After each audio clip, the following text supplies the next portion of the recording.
Hello. So at the end of part one, I just whacked on the symmetry modifier. So just to check that everything was as I thought it, I've taken it off and just having a quick scan round, and looks okay. Okay, so in this clip we're going to do shoulder topology and a knee, and put the modifier back on before I do much of anything else. Okay, so I'm going to go up to object mode and add modifier mirror. Okay, so there's our other half. Getting you into keyboard uses, N to be able to see your side panel, see what's going on in the show off there as I'm doing it. I'll speak the first few and then kind of quite often skate over it, so you'll see in the playback what I'm pressing in show off. Okay, so tab to go to edit mode, and if you have more than the two modes that are applicable, you'll get a kind of circular menu that you can choose from particular options from radiating out from it. Okay, so first thing I want to do though, before I create the new geometry for the shoulder and knees, is just cut some zigzags in the mesh. And the reason I'm going to do that is because I want to make it certain that the details I add on the head don't kind of overflow and run down into the body where I don't need them, especially as they'll all be going down this kind of more central part of the body and nothing at all there. It'll be kind of somewhat imbalanced and pointless detail. So I need K for knife, and I'm going to go from this point and just zigzag round the neck, and that will lock off any automatic loops. I hit the return key, or as it says here, enter numpad. I don't actually have a numpad on my keyboard. So this makes it so that any loops that I add in using this tool here, loop cut, which is Control R, don't flow where they're not wanted. Okay, so we'll do the shoulders first, and this is again is use of the cut tool. So I'm going to come out from this point here. Oops, I'm in the wrong tool line. That's okay again, and I'm going to use it 1 on the keyboard and change to vertex mode, then I can see where I'm trying to latch on to a bit clearer. Okay, so K, and I'm going to come out here, across there, and over the top. I'm not in see-through mode, so that when I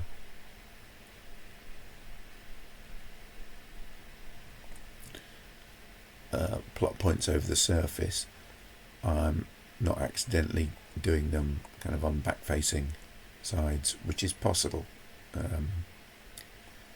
Okay, so I hit the return key to fix that in,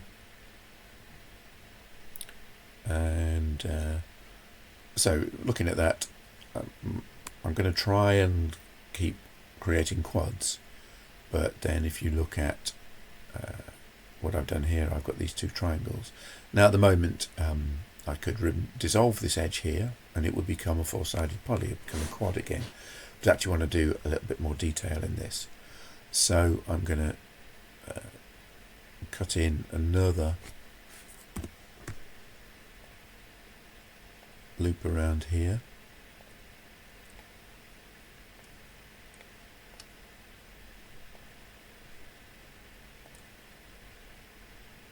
up and over, and round to this side, right click to snap off, and then hit the return key to build it in. Now it's not very even at the moment, but it is all back to once I have selected this edge and this edge using shift to select, and then I hit the delete key and I do dissolve edges, and then there I have a kind of more quadrified setup. Now it's a little bit pinched still, and I could maybe also do with extending that further down and adding a few more edge loops in the corner, but you can see the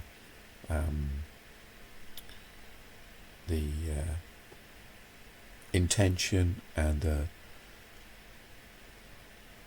structure if you can't see necessarily the ultimate amount of detail. So where you need to display a kind of curved shape, so don't forget these arms are going to eventually go down by the side of the body. I'm maintaining this very blocky form partly because it's easy to read, so as you're looking at the stuff going up on the video, you'll see clearly where things are and differences between, and where there are kind of extra amounts of density of loopage. Okay, so just to demonstrate the kind of benefits of loop flow and taking control over your topology in this way, let's go Control R, and as I move the cursor over, you can see how complete edge loops are being kind of suggested or prompted. And if I go here, you can see how it terminates as it gets to the zigzag here where I put some triangles in. So quads are your friend because they allow you to add in detail that kind of flows continuously around the form, and you can really take control over the placement of edge loops by keeping to quads essentially. So as I put an edge loop here, I can build in a bit more detail instantly for the elbow area. Okay, now because I understand completely that you're looking at this and thinking, well, that's nothing like the shape I want. Well, actually, when you're dealing with mocap, you're dealing with a human skeleton, and this figure, crude though it is, has got kind of markings for all the joints that our mocap is going to provide. So it's the neck could do with a bit of work, albeit, but other than that, it's in a increasingly good place to be able to take mocap data on. The only thing missing really, I suppose, is the hand, but that's fairly quick to do. But before we create the hand, I want to kind of work on this blockiness. So I'm going to go round, and in edge mode, if I do Alt left click, I can select whole loops of edges, and I'm going to add in also let's do add to selection. How many have I got selected? Edges 3.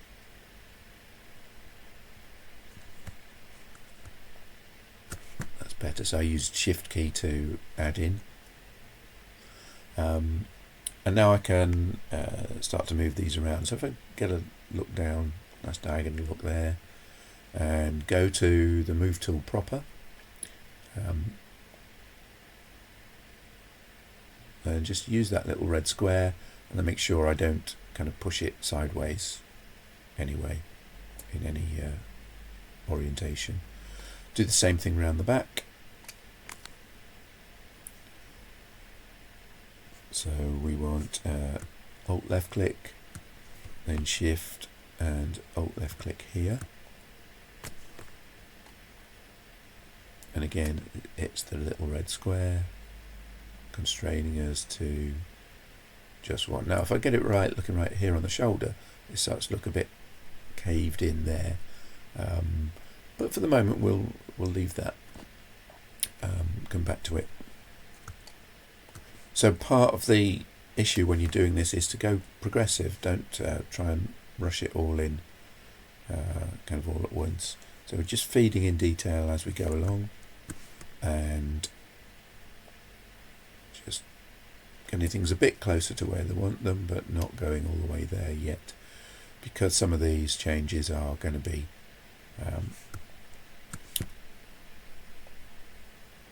hard to add into once they get kind of set. Okay, now we're going down here, so I'm using Alt left click to select runs of edges, so complete loops of edges. Now I'd want to move that in, but I've got a bit of an issue here where I don't want too much kind of pinching to go on. Anyway, I'm looking down that side, and there's a blue square that I just want to try and grab. So again, I'm not moving anywhere on the blue axis by choosing the blue square. So it's like use any other axes. So that's going okay, actually. So I think I might have a go here as well. I probably want to scale this, kind of the root of the thigh down, if there is such a thing as a root of a thigh. Zoom back in. So I want Alt left click, and then just get a good angle on that. And again, it's the blue. The axis I don't want to use is the colour of the square I'm going to choose, and that's already looking a bit better. Maybe a bit of work around the back, but you can see where it's going. Yeah, maybe I can leave that bit to you. So yeah, go around the back and visit those. Okay, so it already looks a bit more satisfying. We're going to keep a blockhead for quite a while. I might just kind of push in some of these bits here, so it starts to look a bit more like a head. So I'll go 3 and Shift select, and I just want to move over on the x-axis here, so I can use this arrow. So if I'm regularly using, say, I don't know, I'm doing a lot of rotates, and I just want to do a quick spot move tool, then I go G on the keyboard, it invokes the move tool, and then I use X to limit movement in that axis. If I'm going to be doing a lot of moves, then this is quite a good idea to have it set on this one. It's kind of set and forget. Maybe not forget, because you don't want to accidentally be doing moves.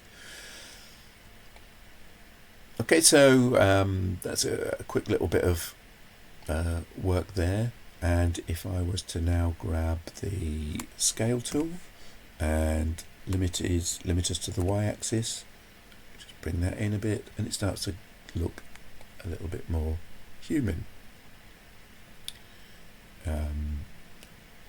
more like a human vaguely cartoony character. Okay,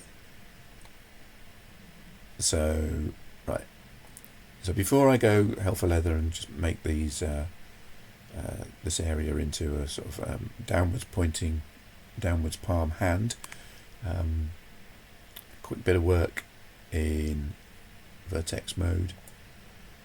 If I select these two, so it's the two, there we go, the two kind of middle ones, and change to scale,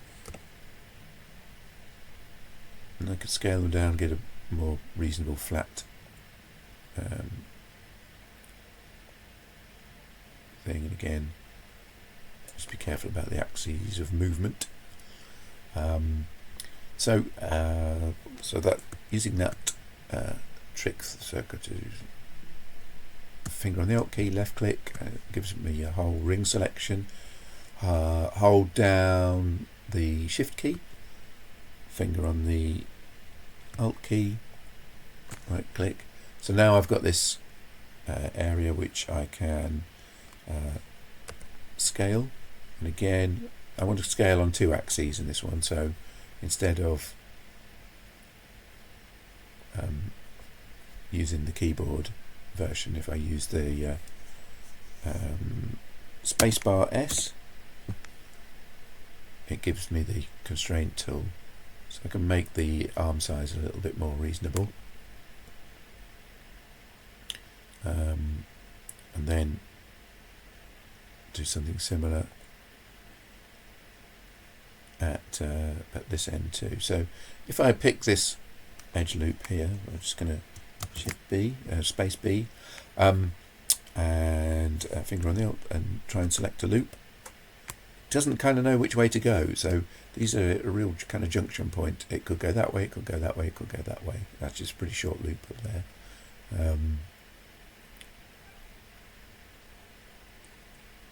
Just going to turn my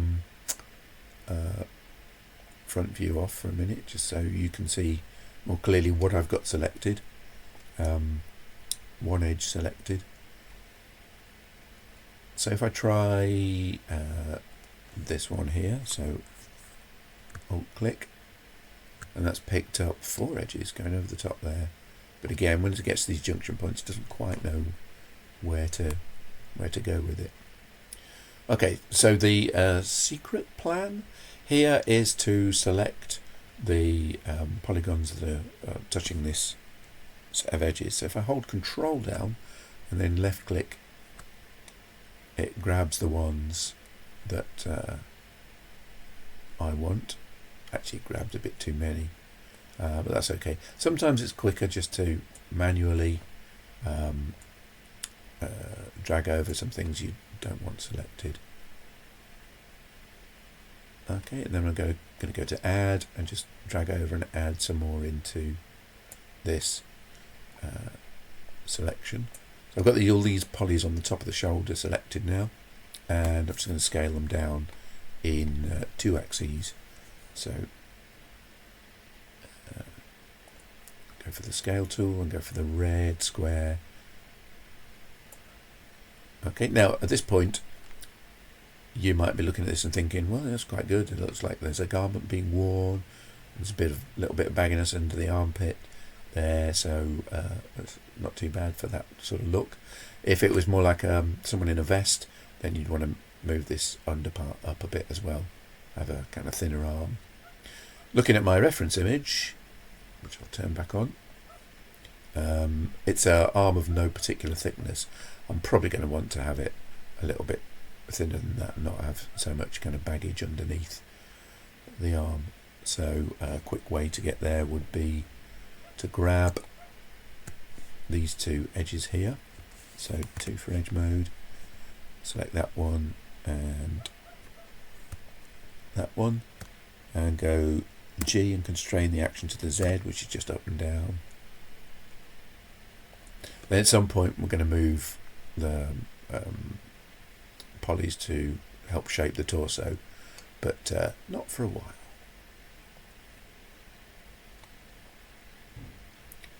Okay, so kind of getting there.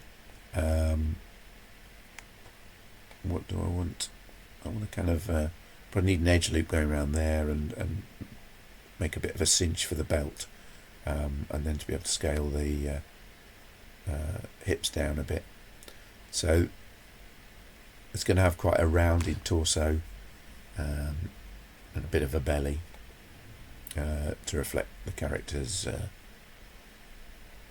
never-ending desire for baked goods. Okay, so I was on the end of the wrist here, wasn't I? So but now we've got a decent profile on that. So I'm still in this circle select. So if I go 3 for just drag, check over, I've only got 4 faces selected. That's what I wanted. Okay, and then we go face inset, which I see is an eye. Now the reason I may not use that is because I'm kind of partly thinking back to animation where I does something else. Inserts a keyframe.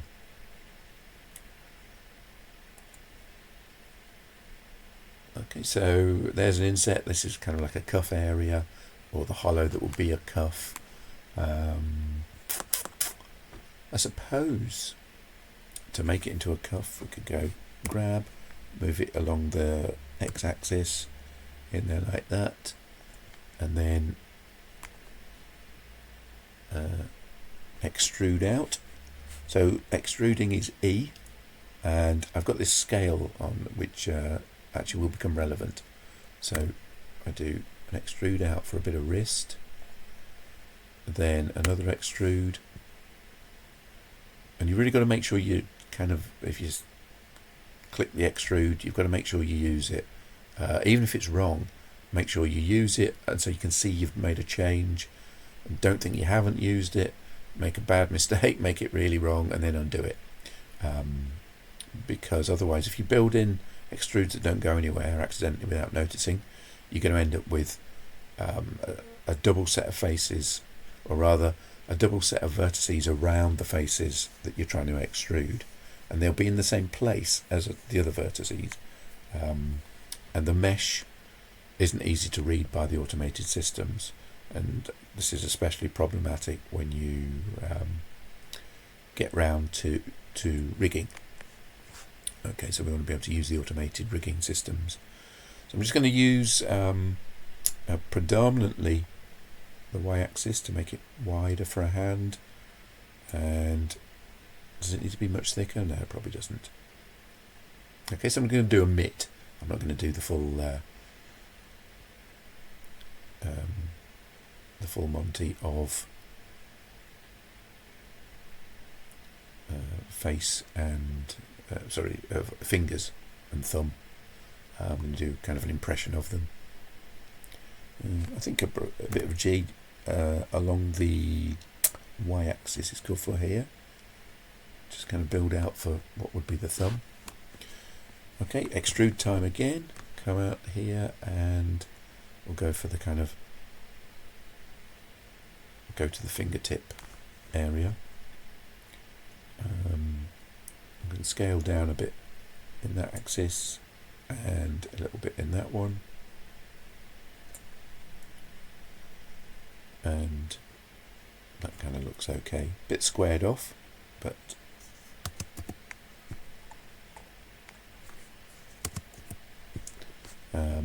by the way, I don't know if this is kind of relevant to you at all at the moment, but this little tool here is quite useful. It's a measure.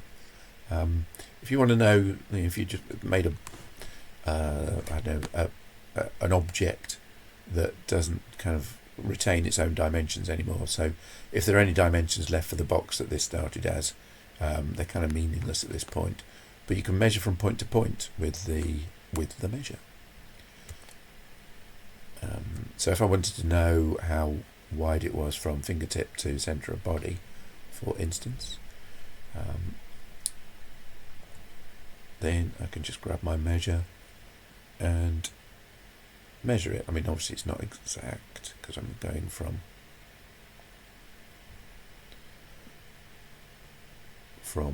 a visual guess.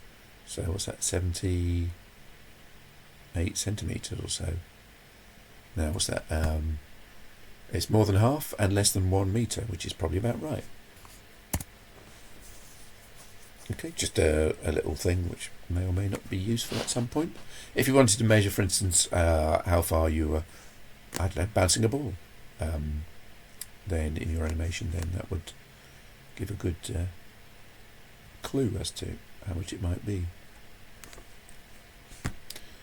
Okay, so right. Oh, one more thing. Control A.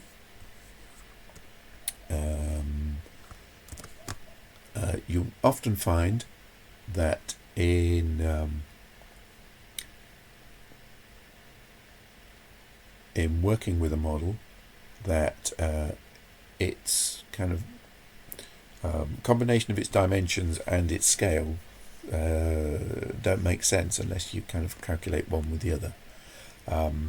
There are all sorts of things that happen when you're modelling, which mean there are certain settings that get kind of left in, and you don't know that they're kind of non-original settings, but once they get established, they might kind of come back to bite you when you start animating or in other kind of automated processes. So there is this thing where you can select all.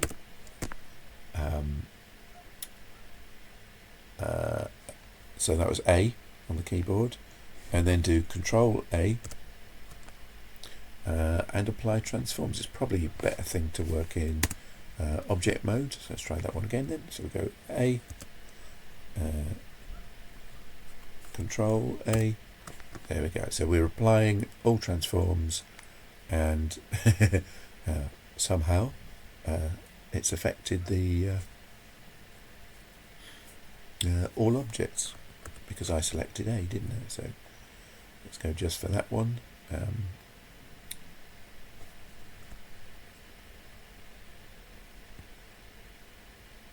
And Control A, all transforms, and it kind of locks everything in place. So it's like it arrived like this. Okay, so go back to edit mode. So tab on the keyboard, edit mode. I've got all these polys selected. Let's smooth them. So we're going to do face and shade smooth.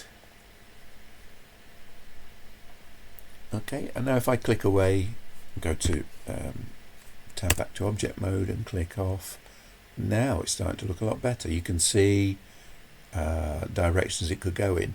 It's still really, really low poly though, but you know, it's all heading in the right direction. Okay, so select faces, shade smooth. You can do it selectively as well. I did all faces. You can do it just on little bits, and you can have some come back as hard edges. So I can see around this cuff here, for instance. If I go edge mode, so edit mode, I go to edge mode, go in close, Alt, and ring those edges. Then I can go edge and mark sharp.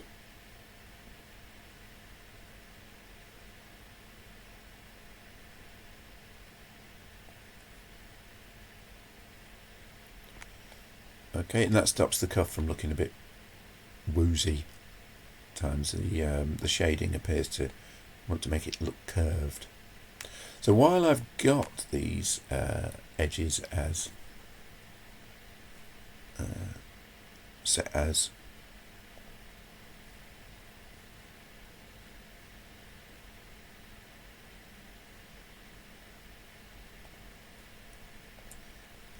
selected, which I haven't anymore, I'm just going to reselect.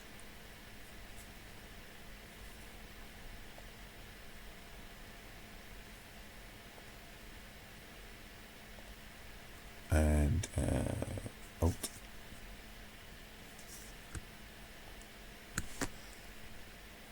edge, clear sharp. Okay, while I've got them selected, another thing that might be useful is we want to imply the thickness of the material. So go edge, bevel edges, and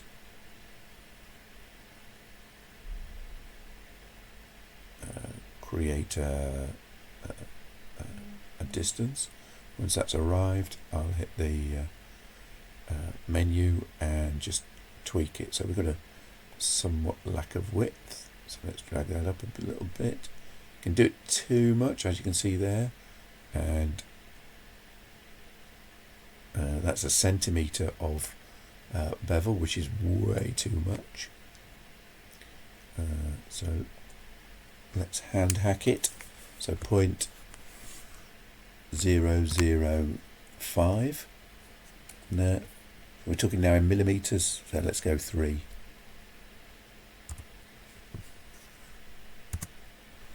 There, it's not too bad.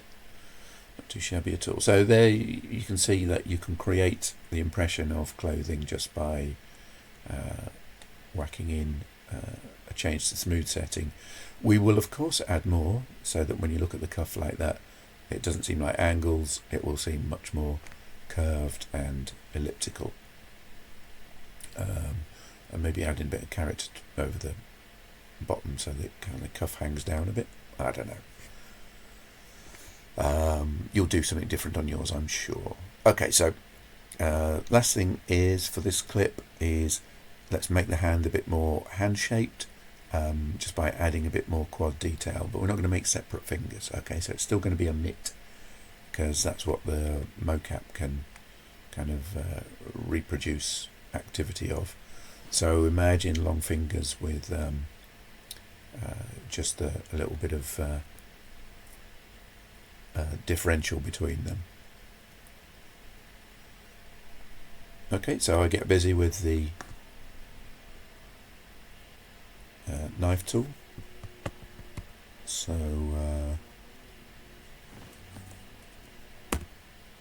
okay,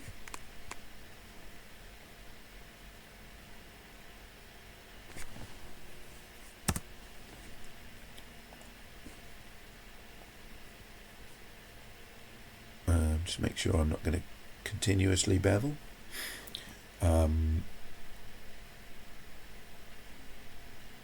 So yeah, to the knife tool. So I want to make a subdivision down here, a cut down there, and bring it into the hand on top. But of course, as soon as I connect up there, this face is no longer quad. So it's a matter of rebuilding it as a quad. So what I want to do is the same thing both sides. So I'll go from this corner here to there, down, lift under, just make sure I don't try and snap it onto the end of what's already there.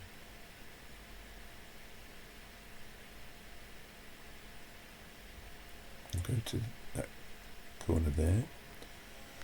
So, and I probably want to do the same here. So if I go across from there to there, from there to there, I'm using the sort of given. Actually, I want to, I've right click to snap off and hit the return key to enter my changes. And then if I go to vertex mode, I can see where I'm latching onto it. And I'm doing this in non-see-through mode, just to make sure, hopefully, that I don't hit something on the backside of the mesh and kind of cause all sorts of crazy cuts. And now I just go across here, and I'm following the contours of the mesh as it is. Rather, I could go straight over from there to there, but then as we look that way, we'd end up with a more visible kind of kink in the lines, which isn't serious. Of course, it's always changeable, but it's best not to kind of build those things in, and try and work with the mesh as much as you can instead of against it. So so then I want to go to the circle brush, which is circle select, space C, and not in edge mode, in face mode.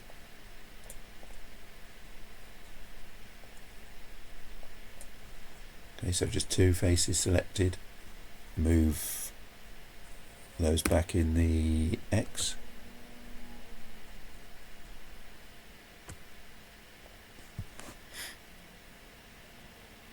And maybe a bit further, make it a very elegant sort of hand. And these two similar but not quite as much,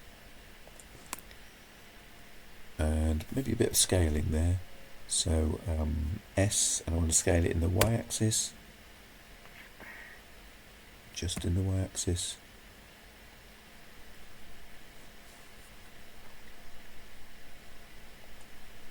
To kind of cinch it together more for the finger, and the same thing on this one.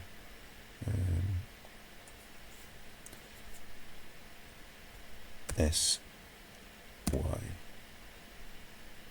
Make it a bit like a pinky. And then G, also along the Y axis to make it, just bring it a little bit closer together. Okay, and then finally, I'm going to be a bit lazy, go to edge mode.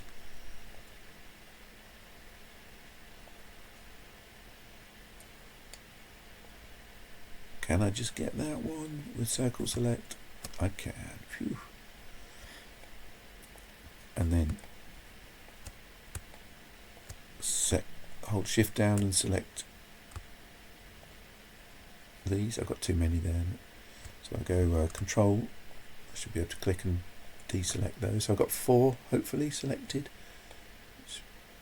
Yeah, 4 selected. And just push those back a bit. So G, send them down the X axis.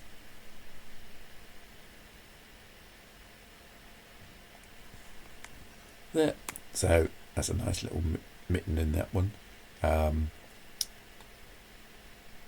If you're really keen to see sort of some representation of the thumb,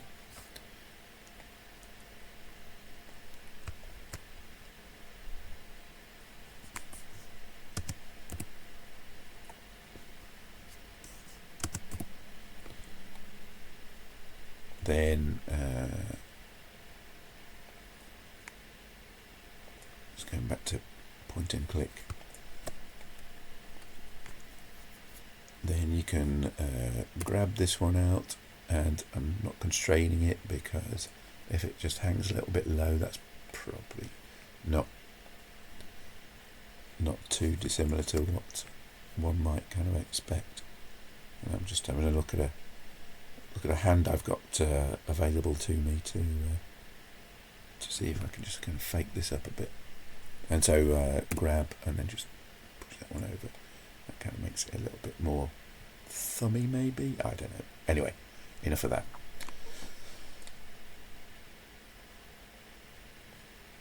Okay, it's a little bit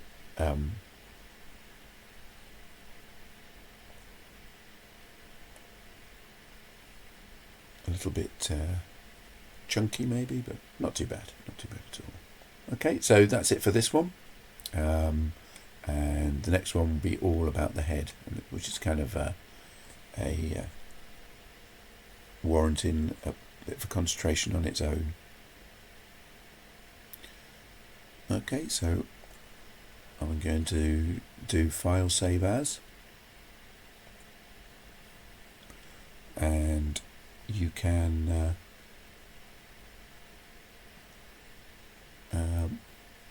pick it up from that point in the next video. Okay, see you then. Bye now.